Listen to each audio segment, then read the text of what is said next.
Le 25 novembre dernier, c'était la journée de lutte mondiale contre les violences faites aux femmes. Alors pour l'occasion, la Maison de l'Europe de l'Eure a organisé un webinaire sur le sujet. 2 eurodéputés du Parlement européen étaient présentes, Gwendoline Delbos-Corfield et Chrysoula Zakharopoulou. Je reçois aujourd'hui Michael Tokdemir, directeur de la Maison de l'Europe de l'Eure. Bonjour. Bonjour. Vous êtes accompagné de Salomé Liméry, chargée de mission également. Bonjour. Et il y a aussi Alix Moujar, vice-présidente jeunesse à Business Professional Women à Évreux. Bonjour. Bonjour.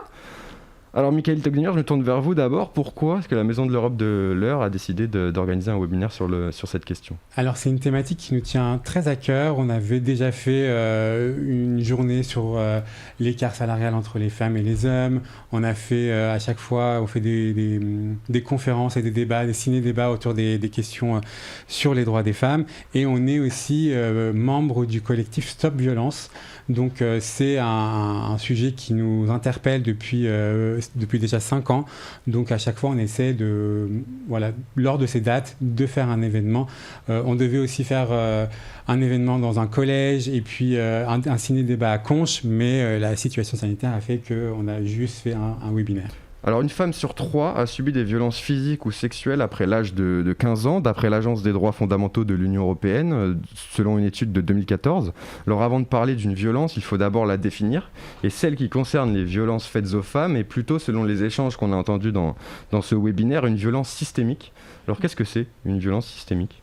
Alors, une violence systémique, pour la définir, on partira en fait du mot système. Ce serait une violence qu'un certain groupe de personnes ressent et subit en fait dans plusieurs aspects de leur vie. Donc ici, en ce qui concerne les femmes, ce peut être des violences sexistes, que ce soit dans le monde du travail, que ce soit dans la rue, que ce soit à la maison, les violences physiques aussi, donc violences conjugales, agressions, et les violences sexuelles en fait qui sont très larges. On peut parler aussi de la mutilation génitale, des avortements forcés, de la stérilisation forcée, des viols et des agressions sexuelles.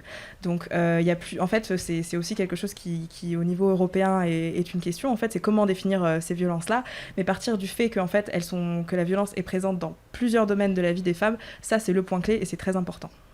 Alors, cette violence, on le voit avec toutes les affaires médiatiques notamment, elle concerne tous les niveaux de la société, sans exception. C'est une violence culturelle ou pas ? Alors oui, complètement, hein. C'est vraiment une violence qui est partagée. Il y a eu ce débat pendant des années, biologie, culturelle, non. C'est vraiment issu de la culture, de l'éducation, des messages médiatiques qui sont transmis, des échanges qu'on a entre nous.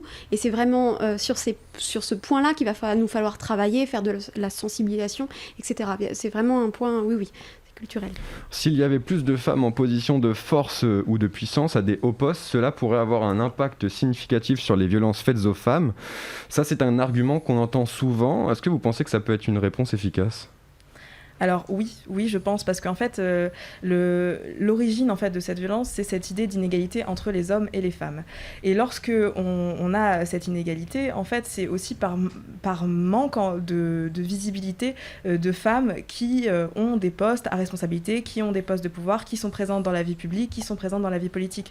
La première chose, le premier levier qu'on a, c'est de représenter tout le monde, en fait, dans nos sphères médiatiques et dans nos sphères publiques. Et le fait d'avoir des femmes au pouvoir, c'est de montrer qu'en fait, c'est accessible à tout le monde et que surtout tout le monde participe au processus de décision, et ça c'est très important.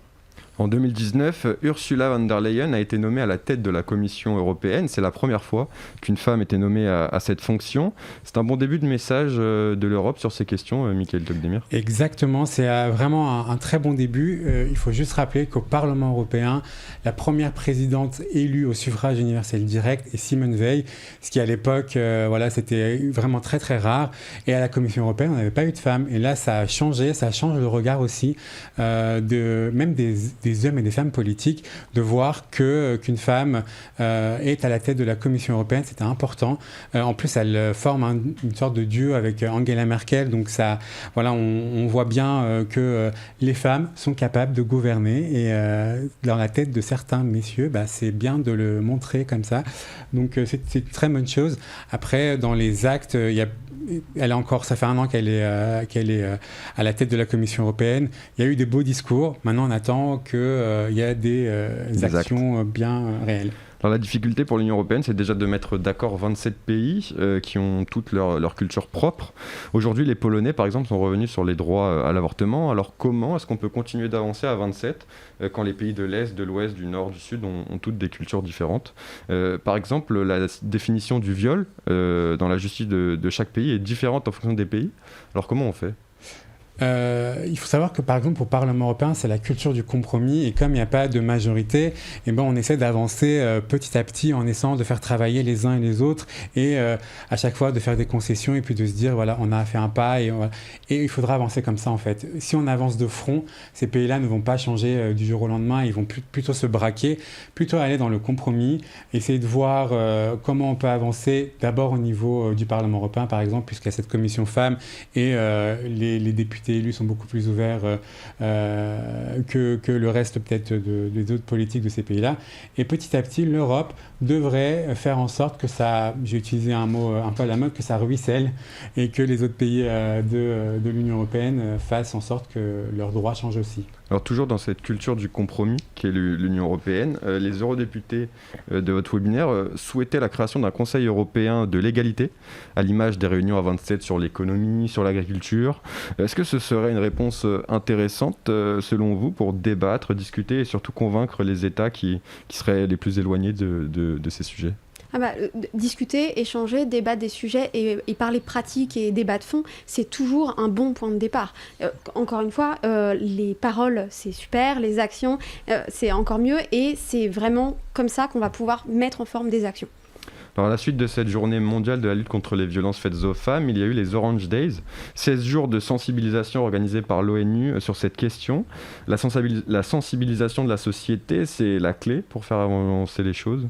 Oui, c'est la clé, parce que les politiques sont issues des besoins de la société. D'ailleurs, durant notre webinaire, nous avons reçu la présidente d'ONU Femmes, Céline Math, qui nous a alerté sur ça, qui nous a montré que, en fait, pour faire changer les choses, il faut une sensibilisation globale, il faut que tout le monde comprenne, en fait, ce qui se passe dans la société. Et il y a aussi des personnes, par exemple, des sensibilités différentes entre personnes, et qui comprennent que, voilà, en tant que femme, il y a des violences qui sont subies, et entendre cette remarque sexiste au travail, c'est violent.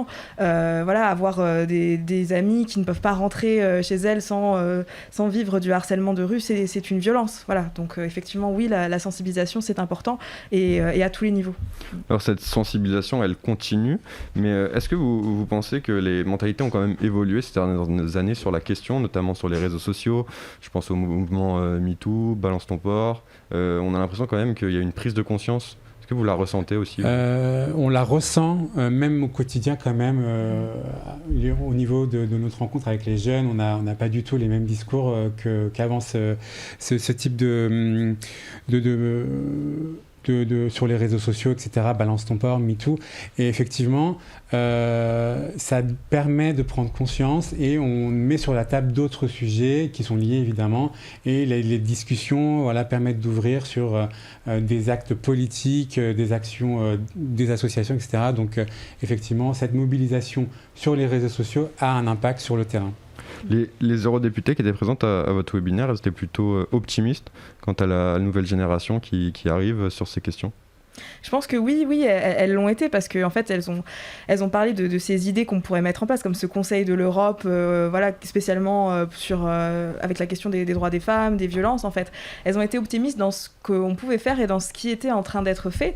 D'expliquer qu'à chaque loi, il y avait cette question du gender studies qui est pas très bien arrivée encore en France, mais dans les pays anglo-saxons, qui est assez présent. De dire que qu'on étudie dans les lois et dans la création des lois, en quoi celles-ci sont adaptées à tous et à toutes, et de dire que aussi en conclusion de ce webinaire qu'il y a eu cet aspect sur la mobilisation, on est mobilisé, on avance, et ne vous inquiétez pas, que ce soit vous au niveau de la population, mais nous aussi dans les institutions, on fait des choses et les choses avancent. Donc je pense qu'il y a eu un élan optimiste, et nous en fait sur le terrain en tant qu'association, la Maison de l'Europe, on le voit, et on essaie surtout d'alimenter cet optimisme et de mettre en lumière ce qui est fait et ce qui reste à faire. faire aussi.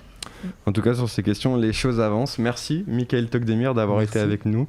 Je rappelle que vous êtes le président de la Maison de l'Europe de l'Heure. Merci aussi à vous. Le directeur, pardon. Merci à vous, Salomé Liméry, chargée de mission pour la Maison de l'Europe. Et merci à vous, Alix Moujard, vice-présidente de Business Woman, Professional Woman d'Evreux. Merci beaucoup.